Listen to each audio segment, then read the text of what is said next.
Have you ever had a hero's feast in Dungeons and Dragons? Let's talk about that.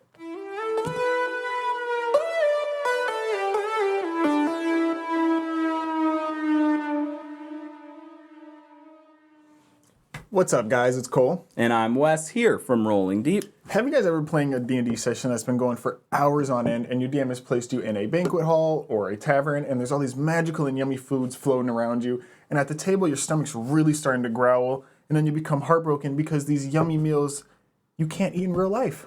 Well, now you can, Cole, because we have the Heroes Feast Cookbook. This is an officially licensed Dungeons and Dragons cookbook by Wizards of the Coast themselves.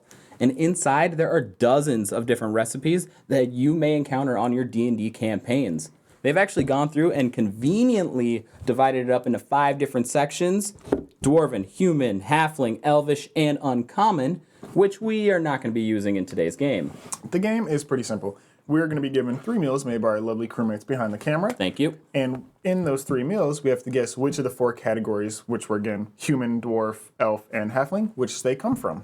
And with each one of our guesses, we will be given a point if correct and 0 if incorrect. At the end, we will determine a winner who receives a mystery snack. And the loser has to eat a flaming, scorching phoenix wing, which has been enchanted with the Last Stab hot sauce. Enchanted, yay. Oh, God. Are you excited? My stomach's excited. Let's get rolling. Ooh, all right. Being placed down in front of us, we have our first dish. I'm gonna get a good whiff. Let's start it.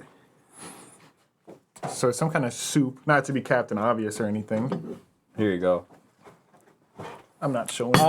I don't have a sense of smell. That does nothing for me. That's fair. It smells like soup. Yes, it's very like creamy, almost grainy looking. It's clear eggshell white. There's pieces of bacon on top, which you could see. With a little bit of sprig. Should we dink it and sink it? Come on, come on.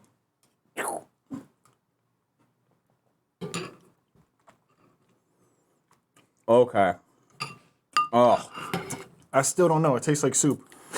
That texture, it feels like potatoes ran through an immersion blender. Just. I think we're missing a key piece here. Oh, You got to get the ultimate bite. oh yeah, got to get the bacon in.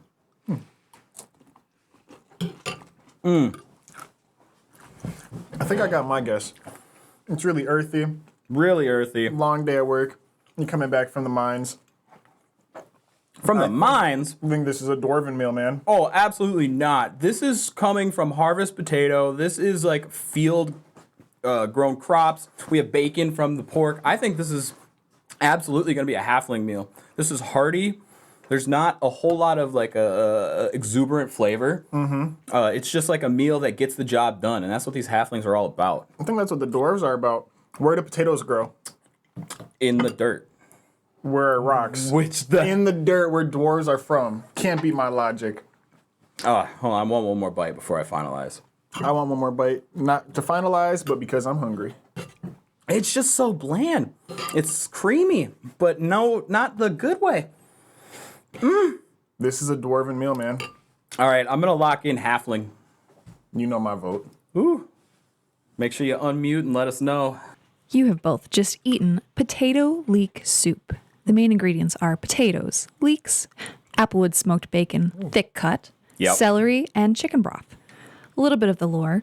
It is served year-round. This dense and nutritious vegetable blend is perfect for warming the limbs and souls of dwarves subjected to unrelenting cold of the damp subterranean life. Because they're so far in the ground, they're like this.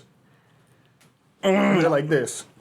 I tell you, I will not work the mines on a stomach of this. I would. Dude, because you got to think. They got the potatoes and the meat, and they said veggies in there. They're hitting all categories in this. Especially What if they're getting veggies? back to work. She said a Celery. leek. She said a leek. Leek and A celery. leek. So water and more water. Is celery and leeks vegetables? You got a head nod. They didn't say are they were- indeed both vegetables. Booyah. All right, let's keep it rolling on to the second dish. Thank you, thank you. Thank you so much, Rolling Deep crew members. Got the puppy. Okay, so this one is a little different. We were told that this is 2 things from the same category. We have what looks to be a beverage, a tea maybe, and then the meal. Ooh, this tea is hot. Okay. Wow, there's a lot to take in. First off, this beautifully sliced ham. I don't know if you can see that booty chunk. That is sliced and diced. Let me get 2 drinks. Mm-hmm. I don't think this is a drink. And then this looks kind of brothy. So do we Dip it. I'm going to dip it. I would dip it, but if I was going to eat it normally, I'd slather all over the top. True. I think I'm just going to do the dip for this, just in case. Can we dink and sink? Dink it. Sink it. I will tell you, that is a gravy. Okay. Not a bev. That's very sweet. Mm-hmm. I don't know if the sweetness is coming from the gravy or the ham. Definitely the ham.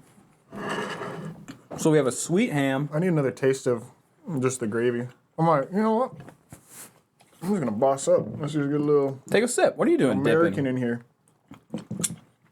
If you're a real American, you'd be drinking that gravy That's by the the gallon. sweet. That's the sweet. The ham is sweet because ham is sweet. That Right? is so sweet, but delicious. A little Sweet tangy AF. undertone. I like the color. It's not like a... Good ham. Very solid ham. Going in for the tea. I'll catch up with you. And the tea's cute because it has a little lemon rind on it Yeah, there's actually lemon rinds all the way through the tea as well. and some sort of leaf. Yeah, I'm guessing a spearmint maybe. Hot. I don't know which direction to go with this. Now, since we guessed dwarf last round and we knew Since it is I a guessed dwarf. dwarf. Yeah, he does it. That's going to be taken out of the equation from our future guesses, which means this is going to be either human, halfling, or elvish. And I would love to hear your thoughts. I can't really taste the tea too much because it's hot and I get scared. So what if I burn my tongue and I'm like, ooh, you feel me? I think this is a halfling meal.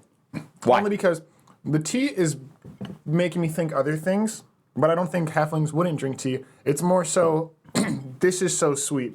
It's a sweet ham, and instead of a savory gravy, it's a sweet gravy, and I think halflings would double down on the sweetness. I really follow your logic, and I really want to agree with you. But however, I think that ham is such a human necessity. We've been thriving off these pigs forever. It goes well. I think that this is something that some humans would have concocted. But I don't know if they would actually make us a human meal on our mythical feast episode. But is that what they want us to think? I think I am going to lock in with halfling, even though the tea kind of misguides me. Were you locking in on human? No, the sweetness in that gravy is so crazy. I cannot It's citrusy. pinpoint what's happening in there.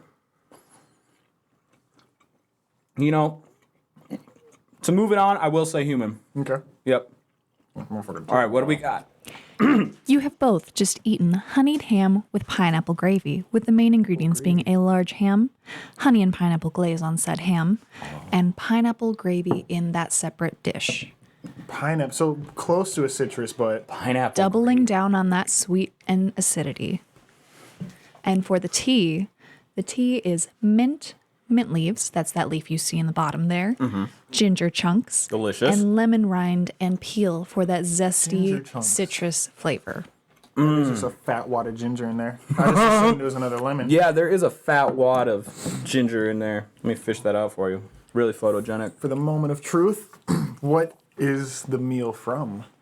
It is a halfling cuisine. Booyah! I had a feel. It was just the double down on the sweet. Like I said, tea fucking threw me off, but it's good. It was just so much sweet, and halflings just seem like they'd Yeah. sweet. Yeah. Let's Humans get a is little good, bit of that lore, though. Yeah. When it's time for a holiday feast, honeyed ham is the first dish in a halfling's oven. Very A sweet. large ham is brushed with a layer upon layer of local honey, brown sugar, and pineapple juice glaze for maximum sweetness before being set in the oven. And while it's simmering, the scent of the slow-cooking pork fills the homestead. A halfling gets to work on the accompanying pineapple gravy, a chunky and tangy sauce to drown the beast. Chunky and tangy. Perfect It description. is. Halflings are creatures of comfort, with an intense love of peace, quiet, hearth, home, and most of all, food. In stark contrast to humans, these simple pleasures are the sole ambitious... oh my goodness. No way. It's the sole ambition of this uniquely unambitious bunch. Unsurprisingly, food and drink are the center of any halfling community, often providing forum for their favorite pastimes. That is so cute. And this is super, like, even on like Thanksgiving or Christmas, because you said it was a holiday thing? Indeed it is. Honeyed ham, or like, have you seen the thing where it's like the ham and they put the pineapples all around it? Absolutely. This is that, but gravy. It's on brand, and I didn't think about turning pineapple into the gravy. That's so awesome. But that's where I really thought maybe the human would have shown through. But Right, it's showing twist on it. did you see me though? I'm getting ready. For what? Oh, for the loss? I like episodes like this because we could just eat. We should do more Absolutely. of this. We're going to go through the whole book. We should do more of this. Can we taste plate number 3, please? Dessert. Thank you very much. Oh. So, something that's kind of going on. I already won 2 and there's 3, so it means I've won. But this is giving you a chance to redeem yourself with a 2-1 or get completely fucking blown out by me. I'm not excited even to eat this, though. These are 2 of the things I cannot stand. Strawberries? Fruit and whipped cream. Seriously? Oh my god. I don't know if it's whipped cream, but it looks pretty whippy. It looks like this, like, you know, whipped yogurt. Yeah, It's like that kind of whipped. It's not like a whip. full whip. Oh, okay. Not like that's like not like in Puppies and Happiness. So it is just whipped cream and strawberries. Oh, Do you need a bucket? this is so bad. Oh, One bite that's is all like it a takes. -3. Oh my god. It's fine. It's whipped cream and strawberries. Oh, this that's is just angel so bad. shortcake without the angel shortcake. Oh, this is nothing like all good. of it. I gotta go in just to like make sure what it is. Is there something more to that whipped cream, or is it just whipped cream? Dude, this is literally whipped cream. It's just ugh. It's the worst version of milk with no sugar. Ugh. I think there's other versions of milk that suck. I'll take Like- strawberry milk over a cup of this. Oh my goodness. I really don't. I thought it was cottage cheese at first. I'm not gonna lie. But I Cottage still would cheese eat would it. be an improvement. Cottage cheese and berries, high key. That is amazing, and you should try that. You better This, improve your score. I will improve my score because I'm gonna nail this down as an elvish dessert. Okay. This is maybe not. This You is. can choose from human or elvish. You're right. This is actually going to be human. I feel like elves would be more sophisticated. You know, whipping some cream. That seems like a human thing. And cutting up some berries. Chop, chop, chop. I think you are on a high horse right now, and that this is elvish. This is so fancy and delicate and light. I don't know. It's not that humans wouldn't do this.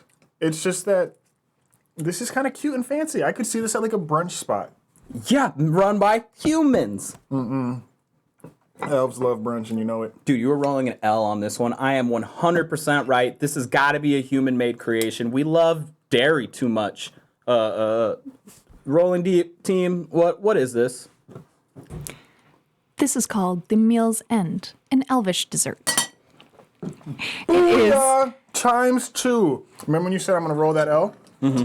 Let's hear a little more about it. This elvish thing we're hearing about. Elvish, keyword. You know it's elvish, right? Not human? Oh, is it elvish? This is elvish. No way. It's not like you just said it.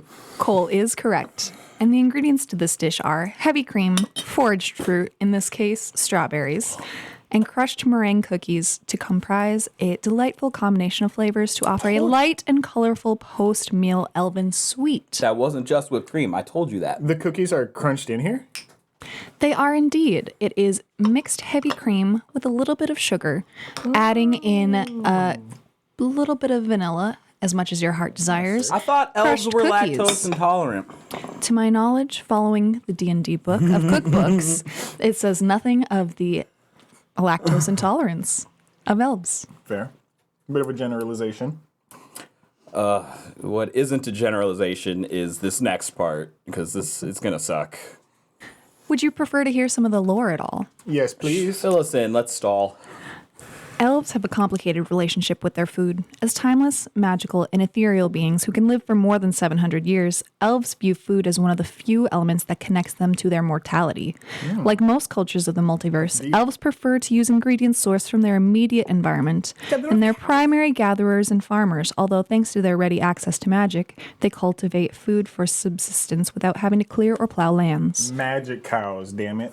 It makes sense. All right.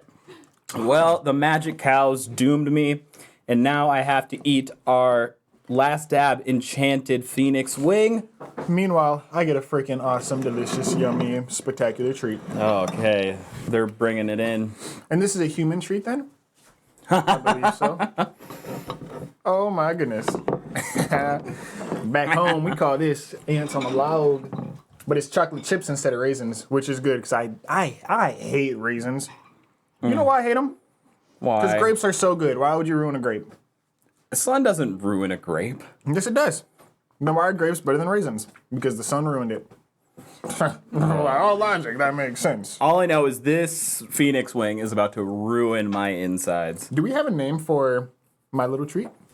Your little treat is indeed called ants on a log. The ingredients comprise of celery, peanut butter, in this case creamy, but you could do crunchy, and raisins or chocolate chips. In this case, chocolate chips, because that's what I had in my bag of holding.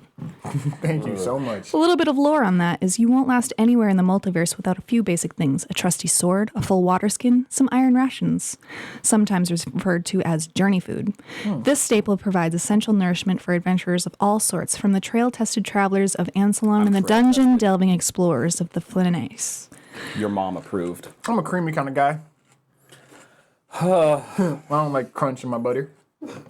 All right, so I'm going to take a bite of this, but if you want to watch the aftermath, go ahead and click on wherever the next episode of this is so you can follow along with this saga, as well as we're going to create D&D campaigns out of tarot cards.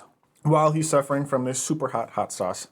Thanks again. Leave a like and subscribe, and we'll see you next time. Peace out. Oh, God. Is it really that bad? Oh, it's so hot off the bat. Hey, I can smell it from here now. Woo. Don't touch your eyes. That's true. Then you just touched your eye.